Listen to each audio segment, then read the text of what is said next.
Hey guys, my name is Phil Silva, whatever you want to call me, whatever. And I did my presentation on drums. I was actually going to bring something, but then I realized my entire drum kit's in storage, so it wasn't going to happen. Sorry guys. But I have a drumstick I'll pass it around with. Well, I don't have two is a complicated story, but I'm not going to go into that. Anyway, basically I'll be going over some drummers and the drum kit itself and some other details, because I feel like a lot of people like drums or like hearing it, but know nothing about it, unless they're drummers or musicians or whatever. So I've been playing for a little while, about 4 or 5 years. I wouldn't consider myself a professional or anything, but I like it. It's a fun hobby, and I'd like to dedicate more time to it, but I don't really have time these days, and I don't really have the space either. So basically, a modern drum kit, it pretty much originated in the 1920s in New Orleans. They had a big musical scene there, so they pieced all these pieces together, because before then they had like little snares and such like that. And yeah, it basically came around 20 years ago. So it consists of bass drum, which is this piece right here, the snare, the cymbals, and some other percussion pieces that some drummers use. And you basically use both your feet and sticks. So you use all four limbs of your body. It's not just your hands like some people might think, so it can get pretty difficult. So I'll start off with the bass drum. It's the big piece of set that rests on the floor. And it's pretty important. Without this, you lose a lot of body to songs, and this is used in everything, pop, rock, whatever you want. It comes in electric, acoustic, like this picture. And sometimes drummers mount toms to the top, which I'll go into later. And the pedal goes on the bottom, which allows you to hit the bass drum with your foot. Some drummers like double bass for extra bass, metal drummers, rock drummers. I actually have a sound clip here of a bass drum, if it works. You guys can hear that, right? It was louder before, but you get like the point of it. So the next important part is the snare. They come in different shapes and sizes, and you probably hear this in almost any song today. It's used in a lot of things, bands, electronic, marching bands, you see this all the time. And you can have big snares, smaller ones, they all come in different pitches, sizes. I actually have a few sounds here for you. Here's just like a normal hit. And a roll from, say, a marching band.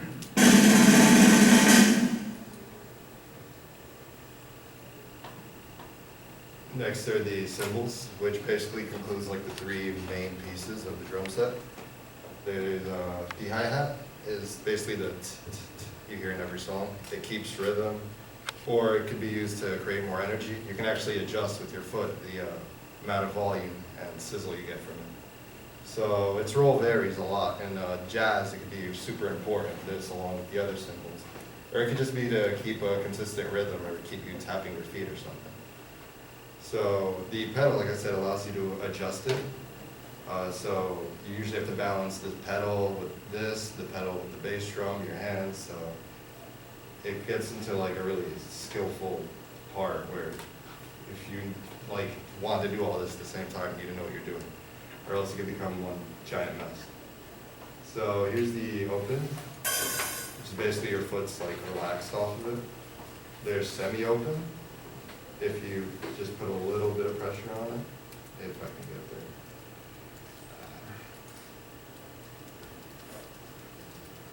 Oh, great. Well, anyway. Oh, this is great. Anyway.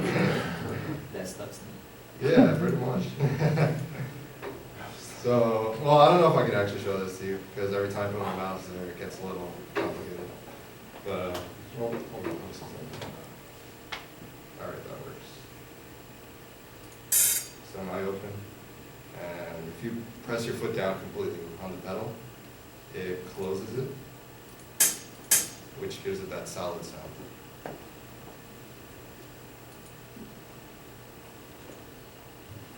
So the extra components, there's cymbals. They make loud crashing noises. well, especially the crash. And there's the ride, which is like a more toned down crash. It's used in everything, rock, jazz, pop, every genre basically. Like I said, the ride is a quieter cymbal. It makes more noise than a hi-hat, but it's not as loud as a crash. You can hit it at a certain angle to give it a really loud noise, but that's not used too often. They come in various sizes. You can have rides like this big, crashes, same thing. But the ride is usually bigger than the crash. I actually have a sound of each. There's the crash, which is the louder one. You guys probably don't heard of this before. And the ride, which is quieter, but you can make it louder. It depends on how you play. And there's the toms up here, which I told you could be mounted onto the bass drum. You can put them anywhere on the floor. You can mount them onto stands. You can put them on top. Drummers like having as many as they can because they come in different tones and pitches. So the more you have, the more, I guess, options you have when you're playing. They have non-metallic sounds. They're basically just thumps and percussion, which is a different tone. They're usually used in fills and solos for drummers that like solos a lot, the fill-ins that you see in songs. And I actually have a few sounds here so you can see like differences between them. Like that's one, and then a smaller, larger one will have a higher pitch. I've seen kids like 15 of these, so you can get crazy with them. Some drummers actually even have 2 bass drums for their double bass for different tones. I don't know, they like going all out. So there's 2 types of grip. There's the matched grip, something like this. And it's the most common grip today. Most drummers use it. I'd say pretty much every drummer I've seen uses it. And there's the traditional grip. I don't do that one too well because I don't play that way. But it's usually used in jazz. A lot of jazz drummers like it, rapid drummers. I know 1 or 2 that use this. So it really all depends. I mean, some people prefer one style. It just works with them better. Depends on what they like. Another misconception is that most drumsticks are wood. That tends to break over time. You can spend more money buying an aluminum one like this one, and this lasts you a lot longer. And if the tip breaks, you can just replace it for like a few bucks. So it could be more economic. I'll actually give it so you guys can get a feel for it. It's aluminum, but it's really light. So it feels sort of like plastic, but it's not. And here's a video with some great drummers I found online. This one's actually a street drummer. He has a lot of views on YouTube. You guys might have seen this already. Hold on. Let me lower the volume.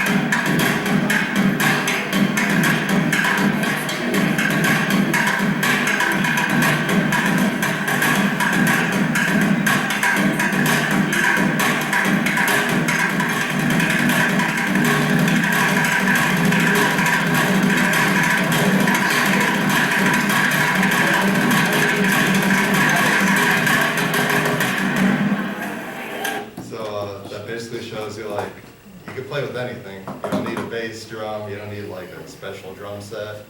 If you find something that makes noise, you find different things that make different noises. Go for it. Like that's a perk. Like, you want to play the guitar, you need a guitar. You want to play the drums, you don't need a drum set. Now the downside is, say you go play a show, the guitarists have it easy. They take out their amp, they take out their guitar, they're done. You have to lug each individual piece out in a bag. So you get the short end of the stick, so to say. Here's another drummer, Buddy Rich. He's one of the world's greatest drummers. He died about 20 years ago, but he was really great and probably the greatest drummer of his time. This guy was insanely quick, and even at old age, he could pretty much beat most like younger drummers. He actually was able to really maintain rhythm and play a drum set by the age of 4. So So just to give you an idea of how crazy this guy was.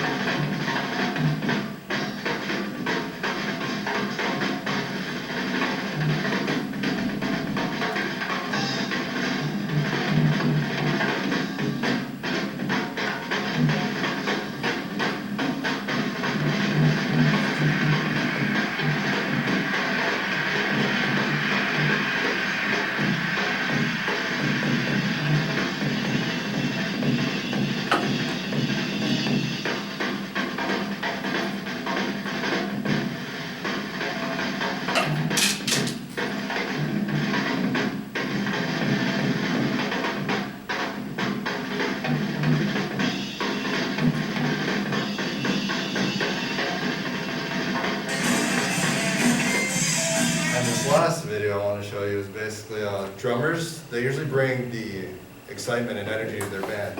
If you have a guitarist mess up, a bass player mess up, even the vocalist, it's acceptable, but you can't have the drummer mess up because he brings the whole band down with him. Rhythm, the energy, everything. So, like an okay band with a great drummer can make them great. And this is an example of an okay band with like a great drummer. This guy just, you want to watch him play because of his energy. He really likes what he's doing. And that's like the key thing when you're playing. So it starts off all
So yeah, you guys get the point. Like, okay band, nothing crazy, but the drummer just, I don't know, makes it big.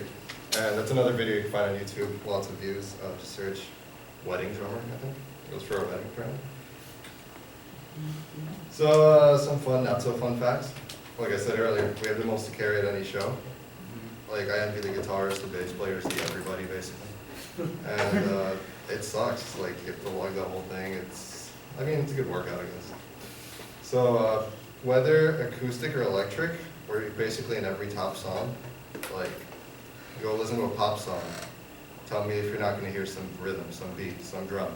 Usually gets boring without it. Unless it's an acoustic song, but you don't hear much of those these days. So drummers have the tendency to tap on everything they encounter. So if you see a guy constantly, odds are they're a drummer. Or they're just, I don't know, they have to pee or something. And another fun fact is most drum parts have to be tuned. People think it's just a guitar. We have to tune all of the non-cymbal parts of our instruments, like the snare, the toms, the bass drum, each individually with a drum key. I actually have one on my key right here. It looks like this. And each piece can take like 10 minutes to tune, and we don't really have tuners. We have dials that let us dial in the pressure. So tuning a whole kit so the way you like it could take like hours. Unlike a guitar that could take 5 minutes. So it sucks, but I guess we have more flexibility also. And thanks for watching. That's it.